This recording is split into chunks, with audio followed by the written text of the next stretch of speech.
नमो तस्य भगवतो अरहतो सम्मा संबुद्धस्य। ज्ञान प्राप्ति और नए मार्ग का दर्शन।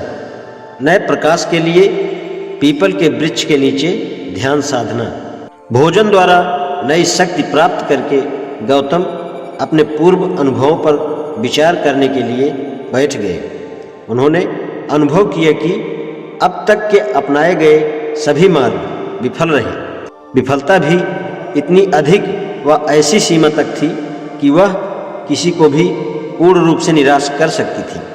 निस्संदेह वह भी दुखी थे, किंतु निराशा उन्हें छू तक नहीं पाई।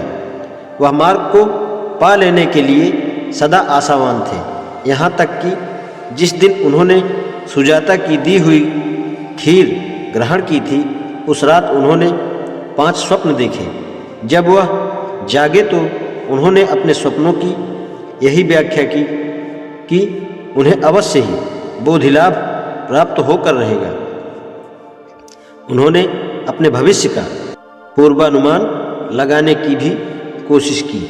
यह उन्होंने इस प्रकार किया कि जिस स्वर्ण पात्र में सुजाता की दासी उनके लिए खीर लाई थी, उन्होंने उस स्वर्ण पात्र को निरंजना नदी में यह कहकर फेंक दिया, यदि मुझे बोधि प्राप्त होने वाली है तो यह पात्र धारा के ऊपर की ओर जाए, अन्यथा नीचे की ओर जाए। सचमुच वह पात्र धारा की विपरीत दिशा में ऊपर की ओर तैरने लगा और अंत में काल नाम के नाग राजा के भवन के पास जाकर पानी में डूब गया।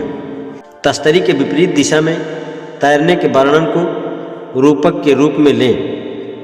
आशा और संकल्प को सुदृढ़ कर उर्बेला को छोड़ दिया और सायंकाल चौड़े मार्ग के साथ साथ पथ पर चलते हुए गया पहुँचे। वहाँ उन्होंने एक पीपल का वृक्ष देखा। उन्होंने नए प्रकाश की प्राप्ति की आशा में वृक्ष के नीचे बैठकर ध्यान लगाने का विचार किया, ताकि उनकी सहायता से समस्या के समाधान का मार्ग मिल सके। अन्य चारों दिशाओं पर विचार करके उन्होंने पूर्व दिशा को चुना, जिसे कलेशों चित्तमलों के क्षय के निमित्त सभी महान ऋषियों ने इससे पूर्व चुना था। उस पीपल के वृक्ष के नीचे गौतम सीधे पद्मासन लगाकर बैठ गए। बोधि प्राप्त करने का दृढ़ संकल्प करके उन्हें स्वयं से कहा, चाहे मेरी त्वचा, नसें और हड्डियां सूख जाएं, चाहे मेरा मांस और रक्त शरीर में ही सूख जाए, किंतु पूर्ण रूप से बोधि प्राप्त किए बिना मैं इस आसन को नहीं छोड़ूंगा। हाथियों के राजा के समान तेजस्विता वाले नागों के राजा काल और उसकी सुवर्ण प्रभा नाम की पत्नी पीपल के वृक्ष के नीचे आसनबद्ध बैठे गौतम के दिव्य दर्शन से जागृत हो उठे, इस विश्वास के साथ कि वह निश्चयात्मक रूप से पूर्ण ज्ञान प्राप्ति करेगा।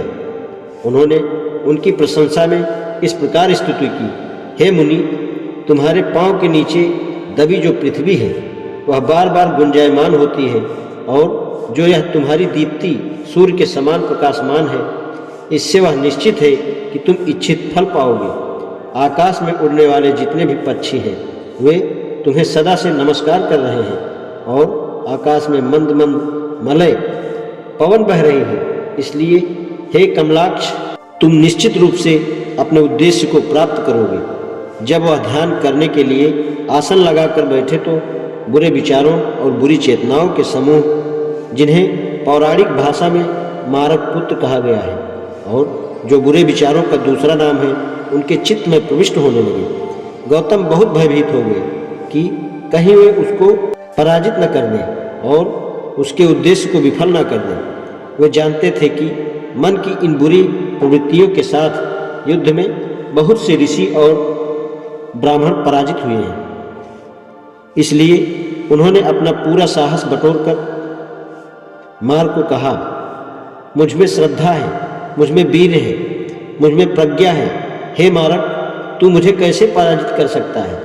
चाहे वायु इस नदी के स्रोत को सुखा दे किंतु तू मुझे मेरे दृढ़ निश्चय से नहीं डिगा सकता, जबकि मैं इतना स्थिर हूँ। जीवन में पराजित होकर जीते रहने की अपेक्षा संग्राम में मर जाना मेरे लिए अधिक श्रेयस्कर है। दूषित प्रवृत्तियाँ गौतम के चित्त में ऐसे घुसी जैसे कि कौवा किसी पत्थर को चर्बी का ढेर समझकर उस पर जाता है और निश्चित रूप से सोचता है, यहाँ मैं नरम नरम भोजन पाऊंगा और यहाँ संयोग से कुछ मीठा भी हो। जिस प्रकार कौवे को वहाँ कुछ मीठा प्राप्त नहीं होता तो वह वहाँ से चल देता है, ठीक उसी प्रकार चट्टान पर आक्रमण कर रहे कौवे की तरह मन की दुष्प्रवृत्तियाँ निराश होकर गौतम को छोड़कर चली गई। पीपल के वृक्ष के नीचे संबोधि ज्ञान प्राप्ति। ध्यान साधना के समय के लिए गौतम ने इतना पर्याप्त भोजन इकट्ठा करके पास रख लिया जो 49 दिनों तक चल सकता था। मन को व्याकुल करने वाले अकुशल विचारों का मूलोच्छेद कर गौतम ने अब भोजन ग्रहण करके शक्ति प्राप्त की। इस प्रकार उन्होंने संबोधि प्राप्त करने के लक्ष्य से ध्यान करने के लिए अपने को तैयार कर लिया। संबोधि प्राप्त के लिए गौतम को 7 सप्ताह तक लगातार ध्यान मग्न रहना पड़ा। उन्होंने अंतिम संबोधि को 4 चरणों में प्राप्त कर लिया। पहली अवस्था में उन्होंने कारण और खोज पर विचार किया। एकांतवास में उन्हें सरलता से इसे प्राप्त करने में सहायता दी। दूसरी अवस्था में उन्होंने एकाग्रता को भी सम्मिलित किया। तीसरी अवस्था में उन्होंने संभाव तथा सचेतना से सहायता प्राप्त की। चौथी और अंतिम अवस्था में उन्होंने पवित्रता को संभाव में तथा समचित्ता को सचेतना में शामिल कर लिया।